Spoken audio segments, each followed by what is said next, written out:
Salut à tous, dans cette vidéo on va parler du spline. Donc le spline, qu'est-ce que c'est dans DaVinci Resolve? Le spline, c'est la partie qui va vous permettre en fait de faire des animations plus belles. Ça vous permet de vraiment rendre vos animations smooth. En fait, pourquoi? Parce que le spline, ça va venir modifier vos keyframes. C'est-à-dire toutes vos keyframes, dès que vous en faites, ça va venir créer une courbe. Cette courbe, vous pouvez lui donner plusieurs formes, c'est-à-dire une forme smooth, mais comme une forme linéaire, ou comme une forme qui est vraiment pas faite pour une animation. En maîtrisant le spline, vous allez justement maîtriser à faire des animations beaucoup plus fluides, avec des meilleurs timings. Et aussi il y a des choses dans le spline qui vous permettent de faire des animations qui sont uniques et qui sont pas possibles si vous trouvez pas en fait ces options là. Donc aujourd'hui on va vraiment se spécialiser sur ça, vous allez apprendre beaucoup de choses et si vous aviez un mauvais niveau sur le spline, vous allez enfin avoir un très bon niveau, ce qui vous permet de faire des animations fluides, smooth et d'avoir donc des meilleurs montages et des meilleurs motion design. En tout cas on commence tout de suite, c'est parti. Alors déjà il existe deux splines dans DaVinci, il y en a un qui est ici, donc le panel keyframe qui a été ajouté très récemment. Sinon il y a le spline qui existe depuis très longtemps, donc le spline dans Fusion. Aujourd'hui, on va uniquement se concentrer sur le spline de Fusion. Pourquoi? Parce qu'il est beaucoup plus complet, il y a beaucoup plus de choses, et qu'en fait, si on maîtrise le spline dans Fusion, on maîtrise aussi le spline dans la partie montage. Alors que si on maîtrise le spline dans la partie montage, on maîtrise pas le spline dans la partie Fusion. C'est parti, là, je vais venir commencer par vous montrer qu'est-ce qui se passe quand on a une animation avec un beau spline et une animation avec un mauvais spline. Donc, je vais venir faire très simplement un exemple. Donc je vais venir une ellipse juste là et on va venir la faire se déplacer de gauche à droite et je vais venir prendre une autre ellipse et lui donner exactement le même mouvement et ensuite je vais venir smooth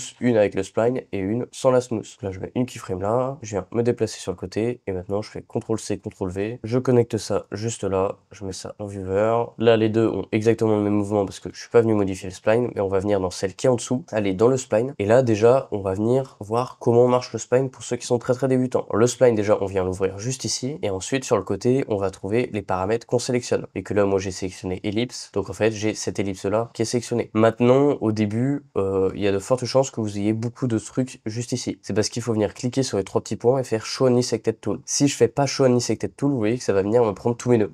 Si je fais Show Only Selected Tool, ça va venir me montrer uniquement le tool, donc l'objet que j'ai sélectionné. Donc là, moi je l'active et comme ça, j'ai uniquement cette ellipse-là qui est présente. Maintenant, quand je viens regarder dans mon spline, il n'y a toujours rien qui s'affiche. C'est parce qu'il faut cocher cette case et maintenant, il faut venir cliquer sur l'icône juste ici. Et là, ça va venir zoomer sur mon spline. Une fois que je suis là, vous voyez qu'on va trouver une courbe avec deux cadenas. Qu'est-ce que ça représente ces cadenas? En fait, un cadenas, ça représente la frame. Vous voyez que j'ai mis une keyframe à 0. Donc là, si on regarde le timing ici, vous voyez 0, il y a un cadenas. Et j'ai aussi mis une keyframe à 35. Donc vous voyez, à 35, il y a un deuxième cadenas. Donc ça nous indique vraiment nos keyframes. Maintenant, qu'est-ce que ça veut dire ces données-là et ces données-là? En fait, ce qu'il y a ici en abscisse, ça va être le temps. Donc vous voyez, frame 0, j'ai ma keyframe. Frame 35, j'ai ma keyframe. Ce qu'il y a ici sur le côté, ça va être l'intensité. C'est-à-dire que là, vous voyez, ça part de 0 à 1. Donc de mouvement de gauche à droite. L'intensité du mouvement. Donc si je viens monter ma keyframe ici, ça va monter en intensité. Si je viens la rapprocher ici, ça va la raccourcir en temps. Maintenant, c'est bien beau. Et comment on fait pour avoir donc un beau spline? On vient faire soit CTRL A. Donc CTRL A, ça nous permet de sélectionner nos keyframes. Soit sinon, on peut venir glisser comme ça. Soit sinon, il y a l'outil qui se trouve juste là. Outil tout sélectionné, ça va faire le même résultat. Maintenant, une fois qu'on a tout sélectionné, pour rendre ça beau, on va devoir faire soit le raccourci Shift S, soit sinon prendre l'outil qui se trouve juste là. Ça nous permet de quoi? Ça nous permet, vous voyez, de changer la forme de notre courbe. Et maintenant, qu'est-ce qui va se passer? C'est que là, vous voyez, au début, ça va plus être totalement linéaire. Il va y avoir des questions de vitesse un peu. Là, vous voyez que ça va être un petit peu lent. Là, ça va être plus rapide. Et là, ça va être plus rapide. Là, si je regarde déjà, tac, vous voyez que celle-là est un petit peu plus fluide. Maintenant, c'est toujours pas parfait parce que on n'a pas modifié la vitesse. Là, on a modifié la forme de la courbe, mais pas la vitesse de la courbe. Pour modifier la vitesse de la courbe, il va falloir appuyer sur le raccourci T. J'appuie sur T, et là, maintenant, vous voyez, il y a ce truc-là qui va apparaître, ease in et ease out. Donc là, si j'augmente les valeurs, vous voyez, ça a changé la forme de ma courbe. Et ce qui va se passer, c'est que maintenant, regardez, là, ça va être très lent, là, très rapide, et là, ensuite lent. Comment je le sais? Parce que la forme de la courbe, en fait, les données qui se trouvent ici et ici, me donnent des indications sur comment ça va se passer. Si je viens faire une courbe comme ça, ce qui va se passer, c'est que ça va être très lent, là, très rapide ici au milieu, parce que ça monte d'un coup, et ensuite très lent. Si je regarde, vous voyez, dans mon spline là, très lent, très rapide, tac, et ensuite très lent encore. Exactement comme j'ai dit. Maintenant, si je viens baisser ça là, et que là, ça va être très lent, puis très rapide juste à la fin. Vous voyez, très rapide à la fin. Si je viens faire maintenant quelque chose d'un peu près équilibré, c'est-à-dire que je viens là 60, là 50, là ça va être un petit peu lent, là ça va être modérément rapide, et là ça va être lent. Ça va me donner un plutôt bon mouvement. Vous voyez que entre ça et ça c'est beaucoup plus fluide. Donc c'est pour ça que le spline c'est très important. Maintenant, c'est vraiment avec le T là, justement, on va pouvoir faire des courbes différentes, des intensités différentes, faire beaucoup de choses différentes. Là, moi, celle que j'aime bien, par exemple, c'est 80-60. Comme ça, c'est lent au début, rapide là, et lent encore à la fin. Je trouve que ça fait un beau mouvement. Si je viens regarder,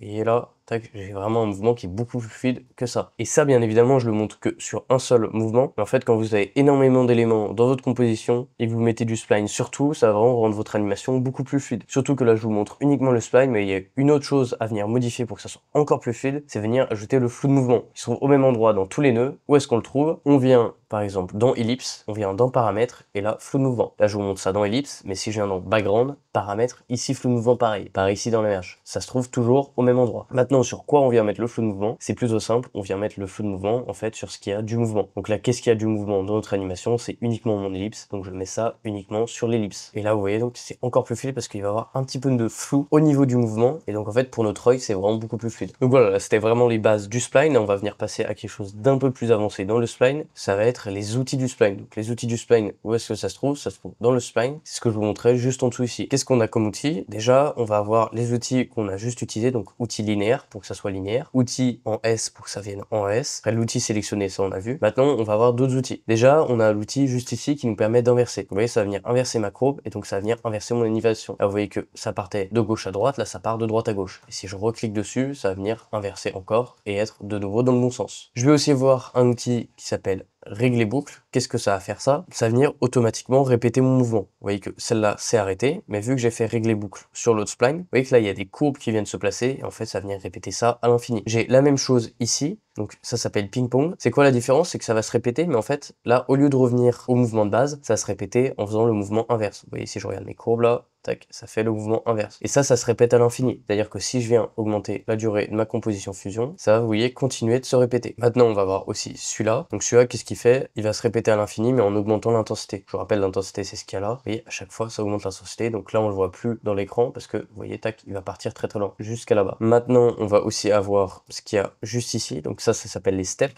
Ça va faire quoi? Ça va faire qu'en fait, tac, ça va se déplacer en step. Tac, ça va faire du step by step. Donc si je viens mettre plusieurs mouvements, plusieurs keyframes par exemple, ça là, donc plein de mouvements, et qu'ensuite je viens faire CTRL A et step, vous voyez que là donc, tac, ça va venir se déplacer en step à chaque fois selon les keyframes que j'ai mis. Et là, c'est exactement pareil pour l'autre step, juste il commence, vous voyez, directement ici au lieu de commencer au début. Là voilà, on va avoir du step by step. Je vais juste supprimer mes keyframes. Maintenant, on va aussi avoir un outil qui est vraiment super utile, ça va être pour allonger ou raccourcir la durée. Pour faire ça, on vient cliquer sur allonger durée, et là vous voyez il y a deux barres, et maintenant selon comment je bouge la barre, je peux venir augmenter les timings. Vous voyez les timings, je rappelle ce qu'il y a juste ici, et je peux venir, voilà, raccourcir aussi les timings si j'ai envie, et bouger les keyframes à n'importe quel moment. Là, imaginons que j'ai envie que ça aille de la frame 0 à 100, je mets 0, 100, et là vous voyez que mes keyframes bougent ici. Tac, maintenant de 0 à 100, ça va être animé. Donc ça c'est super pour vraiment gagner du temps quand vous avez envie d'augmenter la durée de vos keyframes. Pareil, l'outil inversé, ça va vous faire gagner beaucoup de temps quand vous voulez en fait tout simplement inverser ou vous êtes trompé dans vos keyframes. Voilà, les outils du spline, ça va faire gagner énormément de temps, et aussi faire des animations qui sont pas possibles sans. Donc typiquement ce que je vous ai montré avec le ping-pong qui vient se répéter de gauche à droite, ou pareil régler boucle qui vient faire ça, revenir au point de départ, refaire ça. Ça c'est des animations en fait que vous pouvez faire sans le spline, mais qui vont prendre énormément de temps, parce que pour que ça se répète à l'infini, on va devoir mettre à chaque fois plein de keyframes, et ça va vous faire perdre beaucoup de temps. Maintenant, une dernière chose que j'avais envie de vous montrer dans cette vidéo, ça va être comment faire pour avoir pas mal de courbes